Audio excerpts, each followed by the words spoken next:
Hi, Jamie Mcintyre from 21st Century Education. I'm joined today by the legendary Tim Ferriss, 4-Hour Work Week. If you haven't read this book, you've got to get a copy. Tim, international bestseller. Must be an amazing journey since this came out. Are you surprised by how many people got caught onto the concept of working 4 hours a week? I'm always surprised. The book was turned down by 26 publishers before it was bought, so it was not expected to do what it did at all.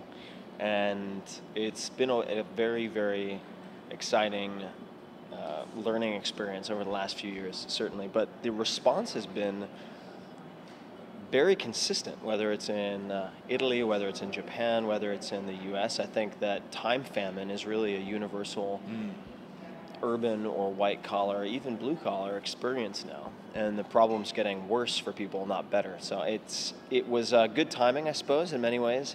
But it's still moving, which is fun to watch. It's certainly exciting. I know many 21st Century members are a big fan of your work. I have been for some time. I applied a lot of these strategies to my own businesses and taught many other people to do the same. Where did the concept of working only 4 hours a week actually come from? What led you to realizing that being a workaholic is not the way to enjoy life?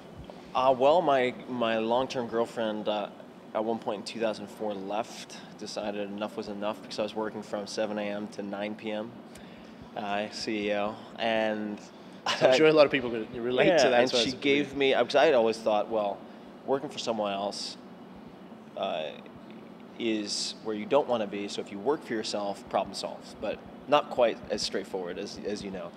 And she gave me a plaque as a going away gift, which said business hours end at 5 p.m. She was like, you should keep this on your desk for personal health. And that really hit me like a baseball bat to the side of the head, and I just realized that and I was making very good money at the time. I mean, I was making more than twice as much per month as I had been making per year, and it didn't matter because the non-renewable resource was time, and the money is really just for trading for experiences, whether that's through a Porsche or whatever, or just having different trips and so forth. And without that time, the income is meaningless. So I spent about a year and a half really deconstructing everything and removing all the non-essentials, automating as many pieces as possible, delegating other pieces, and experimenting, and meeting CEOs and other people who were doing the same thing. And never thought I was going to write a book. It came out of a class, actually, that I teach twice a year at Princeton, a guest lecture, high-tech entrepreneurship. And it just sort of organically developed. And I don't know if you've ever heard the name Jack Canfield. He's definitely have. So Jack became a friend of mine over a number of years, and I sent him the chicken soup from the soul. Exactly, 100 million plus books sold. It's just amazing.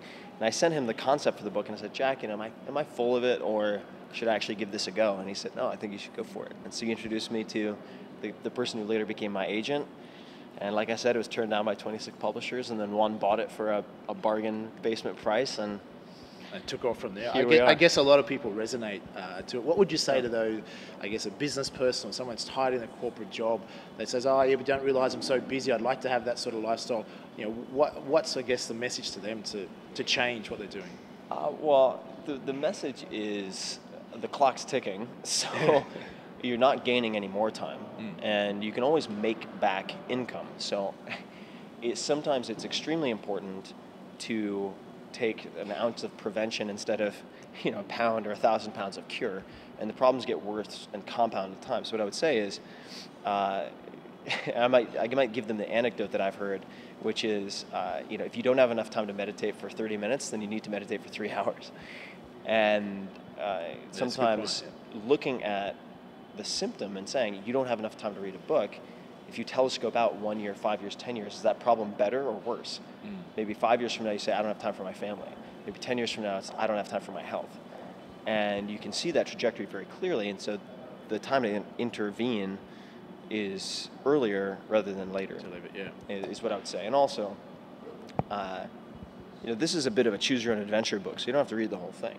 I would say reading, for a lot of people, if they read the end of time management, fear setting, a handful of chapters, that would probably be enough to cut back what they're doing 40, 50%. Even within a company, there are very tactical ways where you can demonstrate your yield per hour is higher, let's say working remotely or from home, and then you can negotiate different work agreements. Even within a corporation, I've seen this done at Google, Microsoft, I mean, I've seen it done. And these are also companies that institutionally are using a lot of this stuff. It's been a wild journey, but the principles and the concepts are very, very flexible.